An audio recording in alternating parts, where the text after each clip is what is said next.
What's going on, guys? No Guys here. Welcome back to another video. A very early morning video today.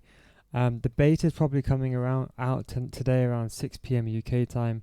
So I thought I'd just make this video on, this. Well, as you've probably seen on my screen, probably thinking, is this the team that you're going to be using when FIFA 20 comes out? I don't know yet, but it will be something like this. As you can see, the chemistry now is a bit on the. It's still pretty decent, but don't forget, Onyekuru's now in League One, so Conforma, whatever it's called. So yeah, Onyekuru, Depay, and Gelson Martinez all on 8 chemistry. Goretzka will get 8 chemistry, and then Ben Yedder will also get 8 chemistry. So I'm actually looking very much forward to this FIFA, and I think the key is, you're probably wondering, is when you're making a team, what you should be looking for. Now, generally speaking, it all just depends on your formation, but in the beginning of the game, especially in FIFA 20, I still think pace is the most important thing. So I think with left backs and right backs now, I think you just want fast players. I think in the beginning of the game, you make do. Players like Semedo in La Liga with Sentinel are very good players. A bit on the expense side, maybe like 5 to 7k, but players like that are very solid up until, I would say, December time. But of course, there are cheaper, for example, Ferland Mendy would be like 7k, and Babu probably will be about 3k. The point is, I'm trying to say is, you just want to get pacey players. Don't forget, this is not like FIFA 19. The meta will not be crossing, it will not be back post cross. So you wouldn't have to worry too much about, you could say tall players or, really good jumping players. You just want to have very fast players. Now, the reason why, the truth is, when a game comes out, what people do is they try to get fast players up front. Just how I have my front three. A lot of players would try to get fast players, whether in your Premier League and you get Deulofeu and Etal, or whether you're in Bundesliga and then you get Gnabry, or when you're in Liga or Syria. The point is, you try to get fast strikers, and you want to have fast left backs and right backs that can basically at least catch up to the players. So if someone plays a through ball in behind, at least your fullbacks would be fast enough to catch up. That's the most important, I think, is for your fullbacks to be as fast as possible. Don't just remember, even if your fullback has 72 defending, you can always slap a sentinel on him. As long as he's got a good pace, he should be good. The goalkeeper, as I said, generally speaking, you kind of want to go for taller players. Taller goalkeepers is what you want to look for ideally. We don't know what the meta is now. We know there's different types of shooting. I would probably say the goalkeepers with the best diving and positioning might be the best in the beginning, because I think finesse shots would be very OP this year.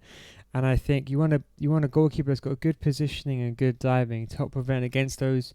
And generally speaking, the taller the goalkeeper, obviously the further reach they have and the more of the goal essentially they cover anyway. And then in regards to, the midfield, it depends what formation you're playing. If you're playing a 4-1-2-1-2, so let's just go, I'll go kind of the two main formations, and you probably can decide from there. If you're playing a 4-1-2-1-2, generally speaking, you kind of want the two centre mids to be quite diverse, still have decent pace. But I think your CDM should have a balance. Now, obviously, players like Idrissa Gana Gueye, I think he now plays for League One now, so someone like him would be a very good player. And you just want someone who's got a decent pace. Players in the Premier League like Ndidi, a lot of those players that have got decent pace, like 75 and above with a shadow, will be really good in CDM. But in centre mids, you can kind of get away with using very subpar players. Like, for example, if you're making a Premier League team, one of the previous Bundesliga players, Gabin, pronounced Gabin or Bamin. Apparently that's 3 ways of saying it. I don't know which way you pronounce it, but someone like him is will be very good and really OP this year in the Premier League, especially for cheap players. If you can get someone like him on one side, maybe like Seri or someone else like that on the other side, it would be pretty good for a cheap duo. For the cam, you just want someone who's quite agile. I think dribbling is going to be very important. I think also passing is important.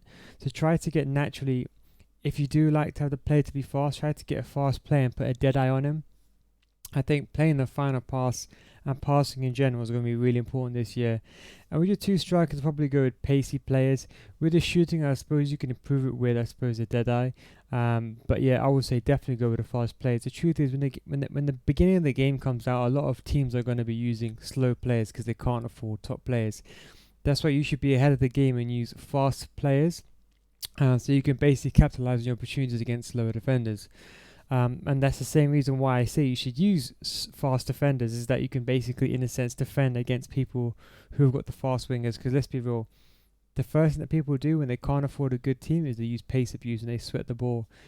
For the centre backs, I think there's a lot of centre backs now.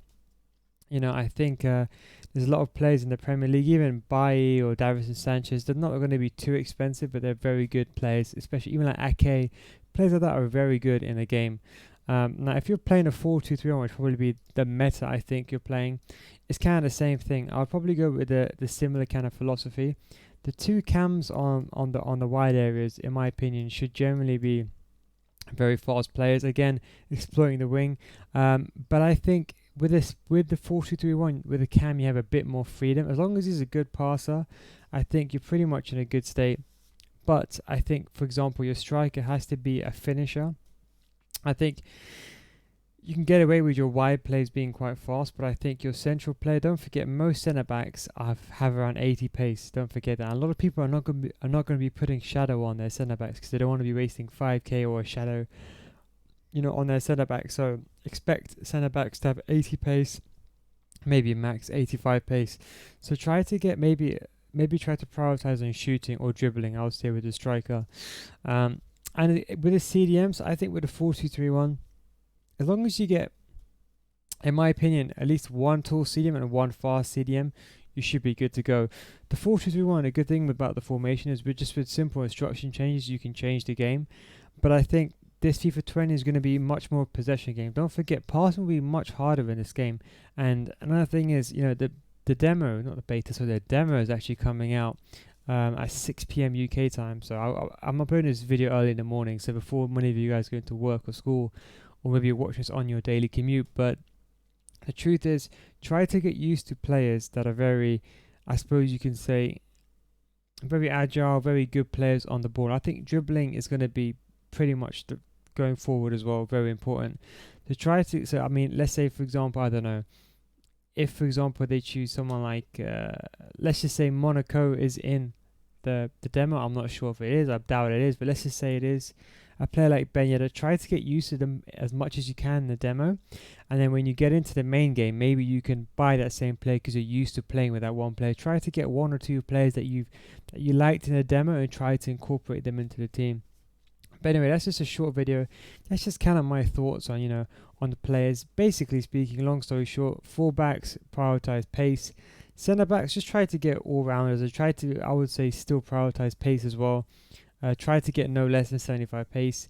Same with the CDMs. Wide cams and the wide players, generally fast players. And then the striker and the cam. Try to find a good passer for the cam. And try to find the best striker you can for your money. As I said, if you have the money, when obviously the game comes out, try to invest in a good striker. I'm sure you'll see that from the FIFA 20 demo anyway. But that's this video for now. This is a very short video just to give you kind of my thoughts on what kind of stats you should be looking for when, of course, you're trying to create your team, or because I know people are trying to create teams now because Top 100 has been released. All the players anyway, so people want to fit players like Witzel into the team, etc., etc. But that's pretty much it. And is this a team I'm going to be using? I do not know, to be honest. This is kind of what I'm thinking, something along these lines. But whether I would use a team, I don't know. That's to be seen. But anyway, guys, hope you enjoyed this video. Thank you very much for watching, and I'll catch you next one. Peace. Take it easy, boys.